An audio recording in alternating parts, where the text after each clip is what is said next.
Presiden Ukraina sedang memetik buah karma. Kini, negaranya jadi korban invasi Rusia setelah sebelumnya mendukung pendudukan Israel atas Palestina. Kami dibiarkan sendiri untuk mempertahankan negara kami, kata Volodymyr Zelensky, Presiden Ukraina pada pidato yang dibagikan lewat video, Jumaat, 25-2, beberapa hari yang lalu. Siapa yang siap bertempur bersama kami? Saya tidak melihat ada yang mau. Siapa yang menjamin akses Ukraina ke NATO? Semua orang takut, imbuhnya. Kata-kata Presiden Ukraina tersebut terdengar seperti racikan rasa frustrasi, kekarutan, sekaligus kekecewaan.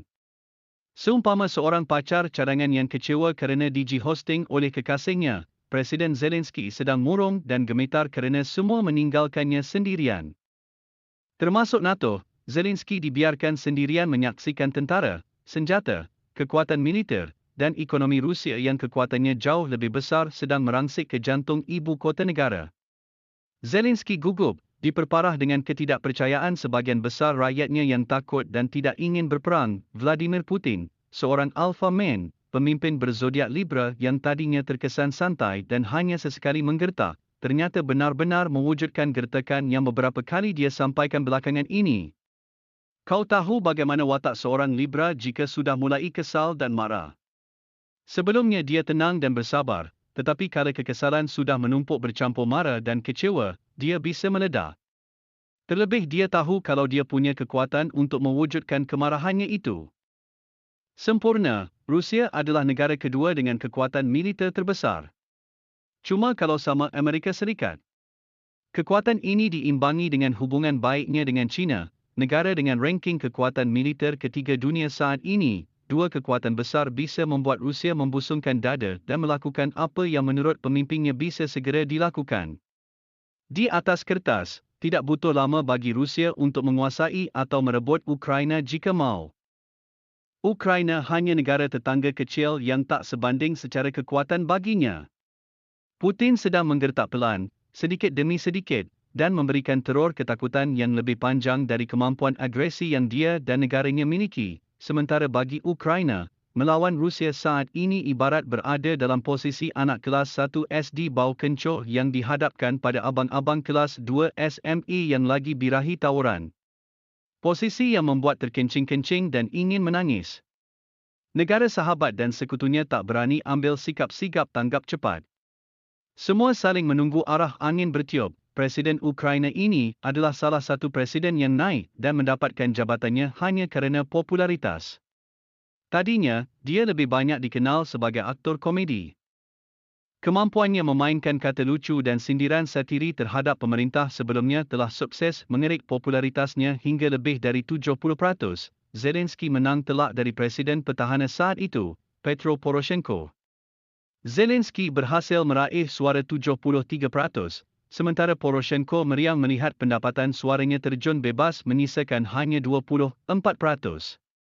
Tapi apalah arti sebuah kemenangan dan piala, jika kemenangan itu dipegang oleh seorang yang tak punya kompetisi? Presiden Ukraina itu kayak seorang yang beruntung menang kerana tepuk sorai penonton. Ini seperti menyerahkan sebuah kerajaan pada pangeran tampan yang labil dan tak punya kemampuan apa-apa dalam politik dan kepemimpinan. Hanya modal dicintai dan digemari oleh rakyat yang berharap akan ada perubahan hidup setelah pemilu mengganti pemimpin. Sebuah harapan usang yang memprihatinkan. Saat ini, Rusia diyakini menjadikan Presiden Ukraina, Volodymyr Zelensky sebagai target untuk ditangkap setelah melakukan serangan. Beberapa pemerhati mengkhawatirkan pasukan Rusia akan mengunjungi Kiev dengan kekuatan penuh, mencoba menangkap Zelensky.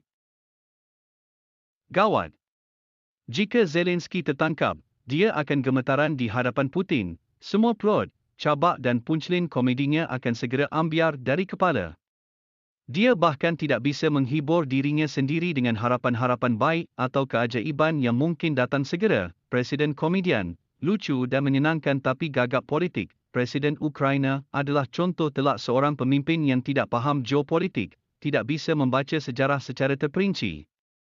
Dia memilih merengek pada NATO, beberapa negara yang jauh dari negaranya, bukan kawan lama sekaligus tetangganya yang bahkan punya kekuatan hampir setara dengan negara adidaya seperti Amerika. Konflik antara Ukraina dan Rusia sudah lama terjadi. Ukraina, Rusia dan negara tetangga, Belarusia, menjadi negara adidaya di abad pertengahan. Sebahagian besar wilayahnya mencakup Eropah Timur. Kedua negara ini mempunyai bahasa, sejarah, dan politik yang hampir sama. Presiden Putin dari Rusia mengklaim negaranya dan Ukraina adalah badan dari satu orang. Lewat klaim tersebut, Putin berkeras bahawa Ukraina termasuk dalam peradaban Rusia. Namun, Ukraina menolak klaim ini. Pada 2005 dan 2014 sendiri terjadi revolusi di negara Ukraina. Negara tersebut menolak supremasi Rusia dan mencari cara untuk bergabung dengan Uni Eropah dan NATO. Menjelang pemilihan umum beberapa waktu lalu, dengan kocak, Zelensky menyebut cara membedakan dirinya dengan lawan, sembari menunjuk wajahnya sendiri. Dia berkata, "Ini wajah baru. Saya belum pernah terjun ke politik. Saya tak pernah menipu rakyat. Mereka mengidentifikasi diri mereka dengan saya kerana saya secara terbuka, saya tersakiti, saya marah, saya kecewa. Jika saya tak punya pengalaman, saya memang tak berpengalaman. Jika saya tidak tahu sesuatu, dengan jujur saya mengakuinya." Gayanya yang suka bercanda membuatnya dicintai sejak awal kampanye. Dia bukan pemimpin yang siap sedia menghadapi krisis besar, apalagi krisis keamanan dan masa perang. Dia menjadi terkenal lewat serial televisi dan filem komedi. Begitulah jadinya sebuah negara yang mempertaruhkan kursi kepemimpinan pada sosok yang popular, lucu semata. Di situasi darurat, di situasi tegang, di mana pasukan musuh datang dan siap merampas nyawamu, kata-kata lucu tidak bisa lagi menjadi obat bagi ketakutan. Ukraina ibarat seorang tetangga dengan rumah kecil yang menolak bersahabat dengan tetangga lainnya. Padahal, tetangganya masih terhitung kerabat dekat. Sudah lama tinggal di kompleks itu pula, Ukraina memilih bergabung dengan klub lari pagi kecamatan sebelah dibanding bergabung dengan tim sekompleks yang lebih kompak dan lebih humoris. Ada sedikit rasa angkur di sana. Kedamaian memang sudah menyergap Eropah selama 80 tahun. Namun, hanya pemimpin bodoh yang tidak memasukkan kemungkinan perang dalam rencana kerjanya. Saat ini, pertempuran sudah berlangsung di sekitar Kiev. Penduduk Kiev diminta mengangkat senjata, melawan pasukan yang kekuatannya 4 hingga 5 kali lipat dari mereka. Zelensky, beruntung, banyak patriot yang dimiliki Ukraina. Saya ingin berbicara dengan Presiden Federasi Rusia sekali lagi. Ada pertempuran di seluruh Ukraina saat ini. Mari duduk di meja negosiasi untuk menghentikan kematian lebih banyak lagi, ucap Zelensky. Sang presiden cukup aktif berbicara di depan media. Mendesak diadakan perundingan hingga penerapan sanksi internasional kepada Rusia. Namun, negara lain tentu butuh waktu untuk menimbang diri. Tidak gampang berhadapan dengan si beruang merah. Beberapa hari kemudian, mulai banyak negara yang mengecam Rusia. Meski malu lalu dan tidak tegas. Semua menolak perang, tapi tidak berani berkata tegas di depan muka Putin. Bahkan China dan negara-negara Eropah yang sudah kadung makmur. Orang makmur, biasanya, sebisa mungkin menghindari konfrontasi yang berpotensi merepotkan hidupnya.